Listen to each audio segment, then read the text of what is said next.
I bet. I'm gonna just let us rock out now. It's on. Yeah. You been at any Celtics games? Yeah. Actually, the last Celtics game I went was with my mom. Oh, for real? Yeah. I know that was a good moment. Yeah. I ain't gonna lie. Like the reason I didn't start off filming with the tripod because I was a little anxious. In my head, I'm like, damn, they're gonna be like, why they recording, like what they doing out here. You know what I mean? Making all types of like judgments and stuff. But I guess it really isn't that deep. Because one, like if they are, there's no consequences behind that. And then two, they probably not even doing it for real. Yeah. A lot of the stuff that like we worry about, I think it was statistic. It said like 90% of it won't come true. Really? Yeah. Like the stuff we worry about, 90% of it won't come true? Yeah. That's interesting. Like those what if scenarios, 90% of it. I wish I knew where it was from, but it was like an actual credible statistic. That's interesting to think about. And then I just hopped on the train. I got kava and I sat by the water. Did you tell me you got ice cream that time? Yeah, I got kava. And then after I got kava, I got ice cream over there. What flavor you get? Cookies and cream and mint chip. Bro, those are my two favorite flavors of ice cream, bro. I swear. You can't go wrong. Hey, shout out Simply Natural, Wilson, North Carolina. Word. Bro, the cookie dough milkshake they got, fire. Gotta get the chocolate milk, 2 scoops of cookie dough, and a whipped cream. Oh yeah, yeah, that's the spot. That's the spot. Shout out Wilson. You know how I told you I didn't want to prop it up because it's more discreet to just like prop it up on my water bottle. But now as I took that step outside my comfort zone, I'm starting to like be more calm. Yeah. You know? And like when you think about it, people are not that concerned. And I think something you really have to learn is that, you know, your identity and what people say, like it doesn't really matter. If you're a man, that's something that needs to be like driven out, you know, because like Galatians 1:10, it talks about how like we're not seeking the approval of people, but we're seeking the approval of God. At the end of the day, let them speak. But are you gonna let that determine? Are you gonna keep going? Or are you gonna stop? Because I think I heard a quote that said, "If you live by man's approval, you would die by their approval. Or if you live by their applause, you would die by their applause." I've been telling myself recently, don't think what are they thinking of you and then act based off that, but rather what do I think of them and then act based off that, you know? What does that look like from a scenario? When I take the walk from my dorm to my dining hall, I'll be thinking about, oh, what's this random person thinking of me who walked by? Or it's like, oh, does my fit look right? Is my shirt a little too small? You know what I mean? Like little stuff like that. But it's like, am I really caring about those things and like really worried about them? No, I'm just thinking, what are they thinking about? You know what I mean? So it's like when I realize like I don't really care, then the action that's based off that is just me being more calm and me being more at ease. And even something like this, like how I was scared to put the camera up because I was thinking, what are they thinking of me? But rather, what do I think of them and what do I want to do in the situation? Yeah. I want to put the camera up and film a video instead of thinking about what other people are thinking of me.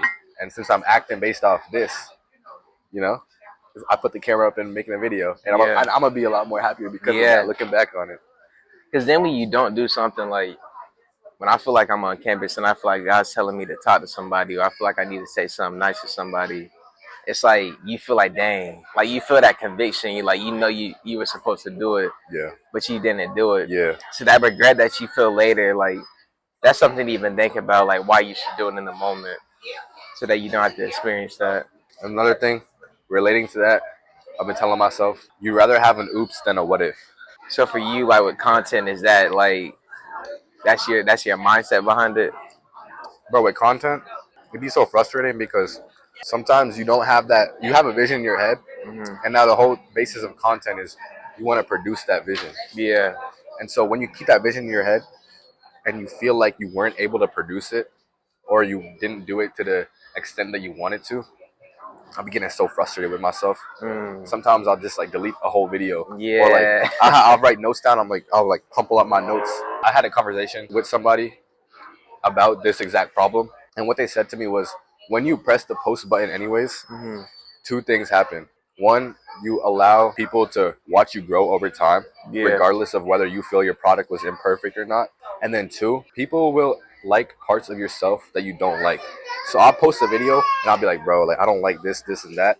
And if I post it anyways, there's someone out there who will look at the same things that I'm not liking, but still enjoy that. What's that? What that does is allow me to embrace those parts that I don't like and find a positive outlook on it, which can be healing. It Yeah. can be a healing experience. Yeah. And I feel like with any content, whatever it is, like it's not gonna be perfect. Like especially as you get started, bro. Like, and I think I saw Mr. Beast. He used to post like every day for like a certain amount of time, and look where he is now. He didn't have that many views in the beginning, but it's just that consistency. So even if it's not your best, like putting something out that matters. The way I've been thinking about it recently is just like assignments and a due date. And I want to have it so that my assignment and due date is one video a week. Whether you got a good product or not, when the due date comes around, you got to turn in an assignment. Yeah, you know what I mean? that's fast. So I'm trying to think with videos, when that due date comes around, I got to press that post button, regardless of how I feel about the product. What time are your boys pulling up? I think around 9:20. Let me say this. LeBron at the age of 41, if he takes his team to the finals, if he takes them to the Western Conference Finals with AR hurt, with Luka hurt, just give him that title. Just give him that title. I mean, age 41, like, can we say that MJ would do the same thing? I don't know. I'm not saying LeBron's not the GOAT though. And I'm not. It's cool to see how like literally 20 minutes ago, I was so nervous about having this, but not for like you calm. And like you said, like these people, they doing their own thing too. You know, part of them. Yeah. That's another affirmation I've been telling myself is like playing with poise. You know? Playing with poise? Playing with poise. Yeah, I hear you talking about. What does that look like for you? Just not like, oh my God, like what, you know, like that's anxiety. That's me being anxious. Versus like, yeah. And still even doing it if you don't have that poise. That's the thing. Yeah, like, definitely. I think sometimes we're like, if we feel that nervousness, it's just like we're not gonna do it, or we feel like we're inadequate to do it. But it's about, are you still gonna do it, even when you feel those nerves? You know, even right now, like that's an attaboy because you did it even when you didn't feel like it. Yeah. So it's those small little accomplishments. One thing, what you just said, it reminds me of something I think about is that it's important to be mindful of where you're acting from. When I say play with poise, it just means that you act from a place of poise internally. So, for example, let's say someone was like coming at me. We're in an argument. Someone gives me like a jab or a comment I might not like. I feel like a lot of our reactions, and my reaction a lot, is to be quick to defend myself. But what that is coming from internally is a place of anxiety, because you're like, oh, they did it. Now I have to respond to them. I have to defend myself. They put me down, so I have to put myself back up. Versus like, you take a deep breath and you just bring yourself to poise. Now it's coming from a place of you just informing them. You know, whatever you wanted to say, even though you might be saying like the same thing, it's gonna come out differently. It's gonna have a different type of vibration to it.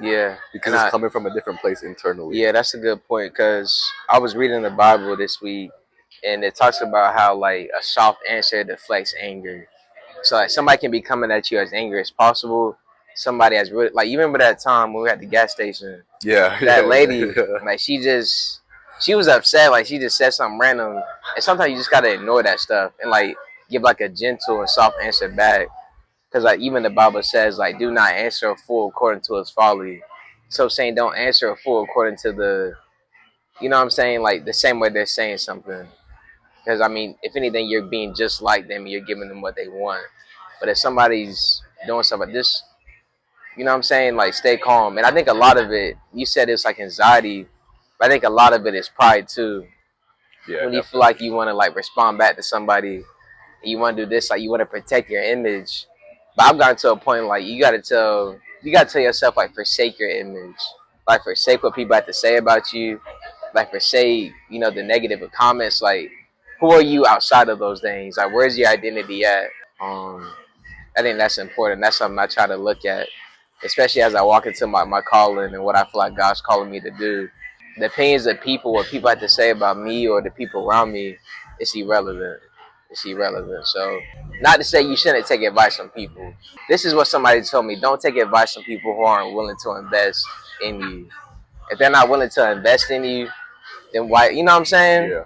Because a lot of people have opinions, but are they really like trying to help you? You know what I'm That's saying? good advice, bro. Yeah, Because I've had to ask myself a lot, who do I need to take advice from? yeah. And this is why it's important to figure out like who are those people that you can go to when you are vulnerable. Because whoever has your ear when you are vulnerable, when you are feeling like sad or a little mad, like that speaks volumes.